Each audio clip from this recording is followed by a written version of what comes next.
মই উপস্থিত আছোঁ ঔতলা গাঁও পঞ্চায়তৰ অধীনস্থ মথঙা গাঁৱত আৰু ইতিমধ্যে মথঙা অহকা আৰু বেঙাবৰা এইকেইখন গাঁও আচলতে বিস্তৰ ক্ষতি হৈছে বানপানীত আৰু তাৰ এক পৰিৱেশ আমি দেখুৱাবৰ কাৰণে কেমেৰা পাৰ্চন ধৰ্ম অনুৰোধ জনাওঁ যে ইয়াৰ খেতি পথাৰত কি ধৰণৰ আচলতে পৰিৱেশ সৃষ্টি হৈছে আমি দেখুৱাইছোঁ। এয়া হৈছে প্ৰায় সাগৰ সদৃশ পানী ইয়াতে আছে আৰু এই পানী কেতিয়া শুকাব সেইলৈ আচলতে আশংকা হৈছে কৃষক ৰাইজৰ, যিহেতুকে তেওঁলোকে ইয়াতে যথেষ্ট সংখ্যক শালি খেতি কৰিছিলে আৰু সেই শালি খেতিসমূহ এতিয়া পানীৰ তলত আছে আৰু যদি পানীখিনি সোনকালে নুশুকায় তেতিয়াহ'লে তেওঁলোকৰ কি অৱস্থা হ'ব সেয়া এক আচলতে বুজাব নোৱাৰা দুখ হৈছে তেওঁলোকৰ কাৰণে।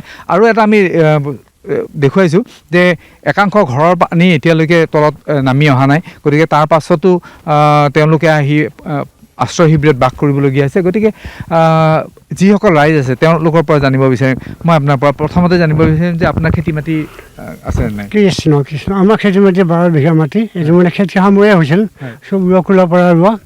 ইতিমধ্যে এসপ্তাহ হৈ গ'ল আৰু এসপ্তাহ মানি লাগব ইয়াত চাওঁতে আমি খেতি ৰাখা বৰ্তমান এৰাই হৈছে ৰাইজে। এতিয়া চৰকাৰৰ ওপৰত চব নিৰ্দেশনা আমি দিয়া হৈছে আৰু আশা কৰা হৈছে চৰকাৰক। আৰু একদম দুখ লগা কথা হ'ল মাথাউৰিটো আমাৰ বেয়া।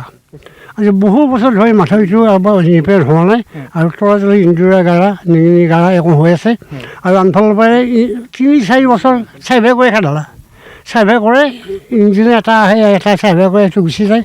এনেই 3 বছৰ চাৰ্ভে এটা গ'ল, মাথাউৰিটো একদম বেয়া। মই আপোনাৰ পৰা জানিব বিচাৰিছোঁ যে এইখন পথাৰত কিমান খেতি পথাৰ আছে, কিমান মানুহৰ আছে? এতিয়াতো ইয়াতে মোটামুটি 200-300 মান মানুহৰ পথাৰ চবৰে অলপ অলপকৈ আছে।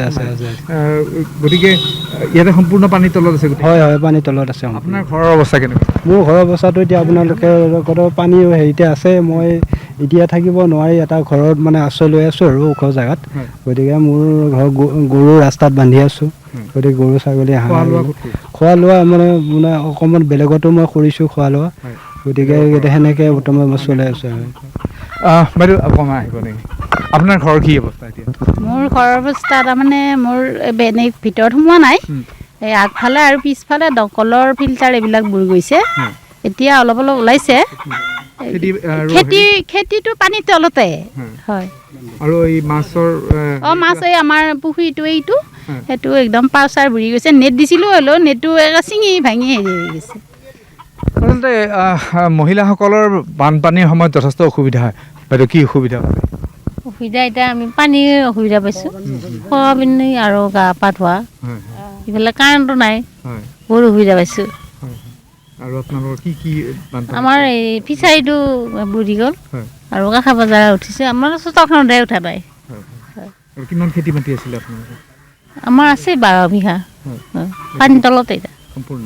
সম্পূৰ্ণ আচলতে এয়া হৈছে আমি পৰিৱেশটো আকৌ আমি দেখুৱাবৰ কাৰণে চেষ্টা কৰিছোঁ যে ৰাইজসকলে এতিয়াও আছে, গতিকে এই ধৰণে পানী পথাৰত আছে আৰু পানী পথাৰত প্ৰায় এবুকুৰ ওপৰত পানী আছে। গতিকে ৰাইজসকলে আশা কৰিছে যে অনতিপলমে পানীটো শুকালেই তেওঁলোকে আচলতে তেওঁলোকৰ যি দুখ দুৰ্গতি নোহোৱা হ'ব। আৰু তেওঁলোকে এইটোও বিচাৰিছে যে প্ৰশাসনৰ তৰফৰ পৰা বা চৰকাৰৰ তৰফৰ পৰা যদি তেওঁলোকক পুনৰ কঠীয়াৰ যোগান ধৰে তেতিয়াহ'লে নিশ্চয় তেওঁলোকৰ খেতি পথাৰত আকৌ খেতি কৰিব পাৰিব। কিন্তু তাৰ পূৰ্বে এইসমূহ যে খেতি বাচিব তেওঁলোকে আচলতে সন্দেহ প্ৰকাশ কৰিছে, যিহেতুকে পানী যথেষ্ট পানী আছে পথাৰত।